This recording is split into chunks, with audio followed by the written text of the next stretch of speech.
अब सुने गणेश का जन्म। एक दिन माता पार्वती घर में कैलाश पर्वत पर स्नान करने की तैयारी कर रही थी। जैसे ही वो परेशान नहीं होना चाहती थी, उसने अपने पति शिव के बैल नंदी से दरवाजे की रक्षा करने और किसी को भी पास ना आने देने की लिए कहा। पार्वती की इच्छाओं को पूरा करने के इरादे से नंदी ने ईमानदारी से अपना पद ग्रहण किया। लेकिन जब शिव घर आए और स्वाभाविक रूप से अंदर आना चाहते थे, तो पहले शिव के प्रति वफादार होने के कारण नंदी को उन्हें पास करने देना पड़ा। पार्वती इस मामूली सी बात पर क्रोधित थी, लेकिन इससे भी ज़्यादा इस बात पर कि उनके पास खुद के प्रति उतना वफादारी कोई नहीं था जितना नंदी शिव के लिए था। इसलिए अपने शरीर से हल्दी का लेप स्नान के लिए लेकर उसमें परन फूंकते हुए उसने गणेश को बनाया, उसे अपना वफादार पुत्र घोषित किया। गणेश का पहरादारी का काम। अगली बार जब पार्वती को स्नान करने की इच्छा हुई, तो उन्होंने गणेश को दरवाजे पर पहरादारी का काम पर तैनात कर दिया। नित समय पर शिव घर आया, तभी इस अजीब बालक को यह कहते हुए पाया कि वो अपने घर में प्रवेश नहीं कर सकता। क्रोधित होकर शिव ने अपनी सेना को लड़के को नष्ट करने का आदेश दिया, लेकिन वो सभी विलप रहे। देवी के पुत्र होने के नाते गणेश के पास ऐसी शक्ति थी, इससे शिव हैरान रह गया, यह देखते हुए कि यह कोई साधारण लड़का नहीं था। आमतौर पर शांत रहने वाले शिव ने फैसला किया कि उन्हें उससे लड़ना होगा और अपने देवियों क्रोध में गणेश का सिर धड़ से अलग कर दिया, जिससे वो तुरंत मर गया। जब पार्वती को इस बात का पता चला, तो वो इतनी क्रोधित हुई और उनका अपमान किया कि उन्होंने पूरी दृष्टि को नष्ट करने का फैसला किया। भगवान ब्रह्मा निर्माता होने के नाते स्वाभाविक रूप से इसके साथ उनके मुंह थे और उन्होंने अनुरोध किया कि वो अपनी कठोर योजना पर पुनः विचार करे। उसने कहा कि वो करेगी, लेकिन केवल अगर दो रास्ते पूरी होती है। एक कि गणेश को जीवन में वापस लाया जाए और दो कि उन्हें हमेशा के लिए अनाए सभी देवताओं से पहले पूजा जाए।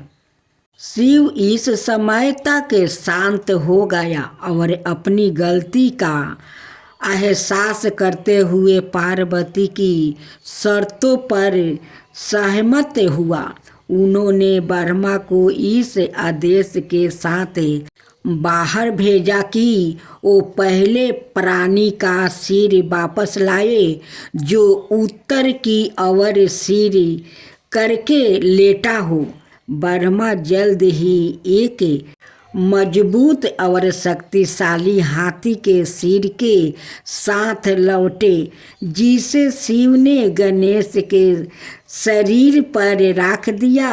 उसमें नई जान फूंकते हुए उन्होंने गणेश को भी अपना पुत्र घोषित किया और उन्हें देवताओं में अग्रणी होने का दर्जा दिया। अब गणेश की गाथा का अर्थ है। पहली नज़र में यह कहानी बस एक अच्छी कहानी की तरह लगती है जिसे हम अपने बच्चों को या किसी मिथक के बिना किसी वास्तविक पदार्थ के बारे में बता सकते हैं, लेकिन यह सच है रहस्यमय अर्थ पर पर्दा पड़ा है। इसे इस प्रकार समझाया गया है। पार्वती देवी पराशक्ति सच ऊर्जा का एक रूप है। मानव शरीर में वो मूलधार चक्र में कुंडलिनी शक्ति के रूप में निवास करती है। ऐसा कहा जाता है कि जब हम अपने आप को शुद्ध करते हैं, अपने आप को अन्य अशुद्धियों से मुक्त करते हैं जो हमें संबंधित है, तो भगवान स्वतः ही आ जाते हैं। यही कारण है कि जब पार्वती स्नान कर रही थी तो भगवान शिव अधोषित रूप से आ गए। नंदी शिव का बैल जिसे पार्वती ने सबसे पहले दरवाजे की रखवाली के लिए भेजा था, दिव्या स्वभाव का प्रतिनिधित्व करता है। नंदी शिव के प्रति इतने समर्पित है कि उनका हर विचार उन्हीं को निर्देशित है, और जब वो आते हैं तो वो आसानी से भगवान को पहचानने में सक्षम होते हैं। इससे पता चलता है कि आध्यात्मिक आकांक्षित का रवैया ही देवी कुंडलिनी शक्ति के धाम तक पहुंचा सकता है। आध्यात्मिक प्राप्ति के उच्चतम खजाने के लिए योग्य बनने की आशा करने से पहले व्याकृत को पहले भक्त के इस दृष्टिकोण को विकसित करना चाहिए जो देवी अकेले प्रदान करती है। नंदी द्वारा शिव को प्रवेश करने की अनुमति देने के बाद पार्वती ने अपने शरीर से हल्दी का लपेट लिया और उससे गणेश की रचना की। पीला मूलाधार चक्र से जोड़ा रंग है जहाँ कुंडलिनी निवास करती है, और गणेश इस चक्र की रक्षा करने वाले देवता है। देवी को गणेश बनाने की जरूरत थी जो संसारिक जागरूकता का प्रतिनिधित्व करते हैं। दिव्य रहस्यों को अपंक दिमाग से बचाने के लिए ढाल के रूप में यह तब होता है जब यह जागरूकता दुनिया की चीज़ों से दूर होने लगती है और नंदी के रूप में दिव्यता की और महान रहस्य प्रकट होता है।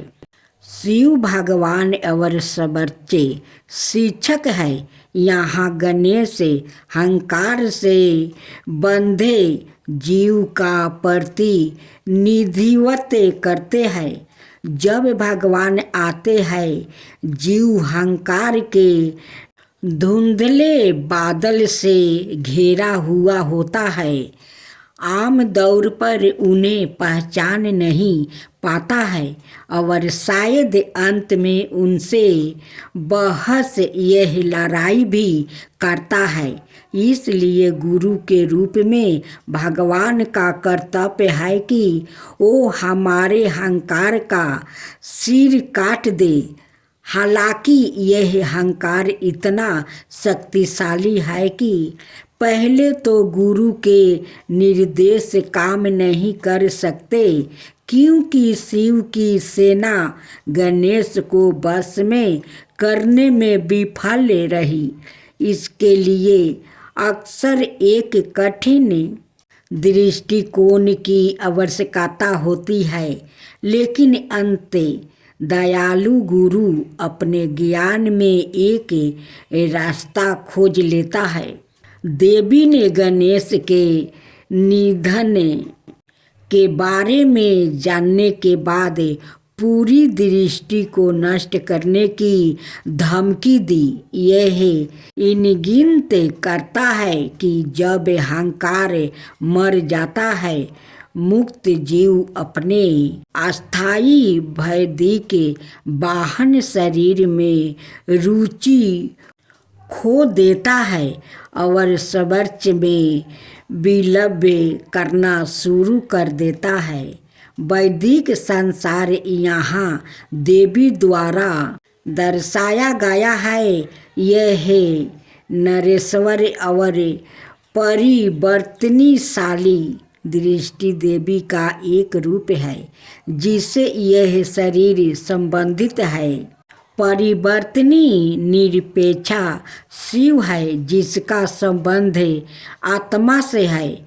जब अहंकार मर जाता है, बाहरी दुनिया जो अपने अस्तित्व के लिए अहंकार पर निर्भर करती है, उसके साथ गायब हो जाती है। ऐसा कहा जाता है कि यदि हम इस दुनिया के रहस्यों को जानना चाहते हैं, जो कि देवी का रूप है, तो हमें सबसे पहले गणेश का आशीर्वाद प्राप्ति करना चाहिए। शिव ने गणेश को जीवन ने बहाल किया और उनके सिर को एक हाथी के साथ बदल दिया। इसका मतलब है कि इससे पहले कि हम शरीर छोड़ सके, भगवान पहले हमारे छोटे अहंकार को बड़े यह सबर वैदिक अहंकार से बदल देते हैं। इसका मतलब यह नहीं है कि हम अधिक अहंकारी हो जाते हैं। इसके विपरीत हम अब सीमित व्याकित सवाए के साथ नहीं, बल्कि बड़े सबर वैदिक के साथ पहचाना करते हैं। इस तरह हमारा जीवन नया हो जाता है, ऐसा बन जाता है जो वास्तव में दृष्टि को लाभान्वित कर सकता है। हालांकि यह केवल एक कार्यात्मक अहंकार है जिसे कृष्णा और बुद्ध ने रखा था। यह पूरी तरह से हमारे लाभ के लिए मुक्त चेतना को हमारी दुनिया में बांधने वाली एक पतली डोरी की तरह है। गणेश को गणों पर प्रभुत्व दिया जाता है, जो एक समन्वय शब्दों है जो जीवों के सभी वेगों, कीड़ों, जानवरों और मनुष्यों से लेकर सूक्ष्म और आकाशीय प्राणियों तक को दर्शाता है। यह विभिन्न प्राणी दृष्टि के सरकार में योगदान करते हैं। तूफान और भूकंपों जैसी ताद्विपक गुणों तक शरीर के अंगों और प्रक्रियाओं के काम काज तक सब कुछ यदि हम गणों का सम्मान नहीं करते हैं, तो हमारा प्रत्येक कार्य चोरी का एक रूप है, क्योंकि यह अस्वीकृति है। इसलिए प्रत्येक गण का आशीर्वाद प्राप्ति करने के लिए उन्हें प्रसन्न करने के बजाय हम उनके भगवान श्री गणेश को प्रणाम करते हैं। उनकी कृपा पाकर हम सबकी कृपा पाते हैं।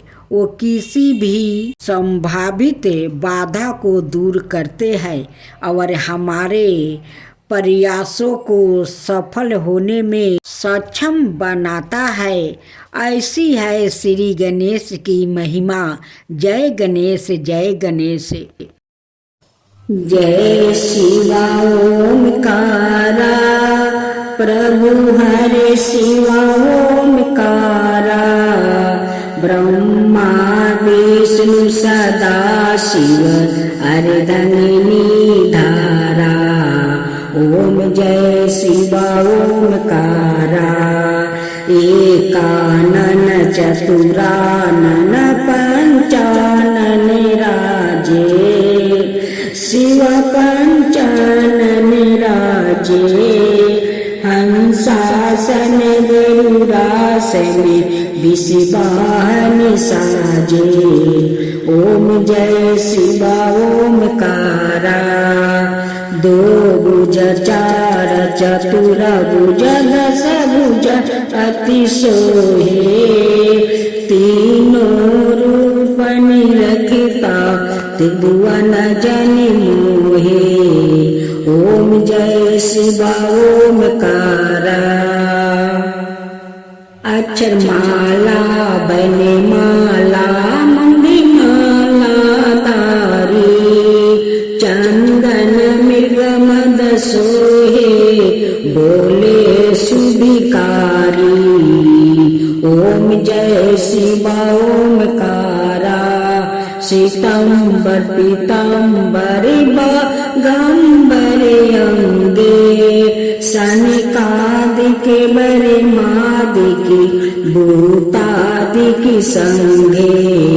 ओम जय शिवा ओमकारा करिके मध्यम कमंडल चक्र त्रिशूल धरता जग करता जग भरता जग पालन करता। ओम जय शिवा ओमकारा ब्रह्मा विष्णु सदा शिव जानते अविवेका प्राण बचर के मध्यम यह तीनों एका। ओम जय शिवा ओमकारा तीर गुण शिव जी के आरती जो कोई नर गावे शिवा जो कोई नर गावे। कहत शिवानंद स्वामी मन भजत शिवानंद स्वामी मन बाचित फल पावे। ओम जय शिवा ओमकारा जय शिवा ओमकारा। जय गणेश जय गणेश जय गणेश देवा माता जानकी पार्वती पिता महादेवा।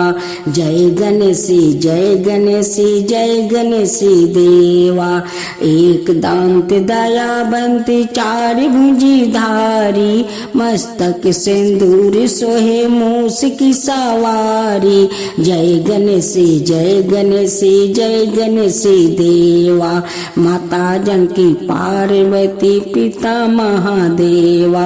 अंधन को आँख देते कोढ़ियन को काया बाजिन को पुत्र देते निर्धन को माया। जय गणेश जय गणेश जय गणेश देवा माता जानकी पार्वती पिता महादेवा। हार चढ़े फूल चढ़े और चढ़े मेवा लड्डुअन का भोग लग संत करे सेवा। जय गणेश जय गणेश जय गणेश देवा दीनन की लाज रखो शुभ सुतिवारी कमना का पूरा करो जग बलिहारी। जय गणेश जय गणेश जय गणेश देवा सूर्य सायं शरण आए सफल की जो सेवा। जय गणेश जय गणेश जय गणेश देवा माता जानकी पार्वती पिता महादेवा। जय गणेश जय गणेश जय गणेश देवा माता जानकी पार्वती पिता महादेवा।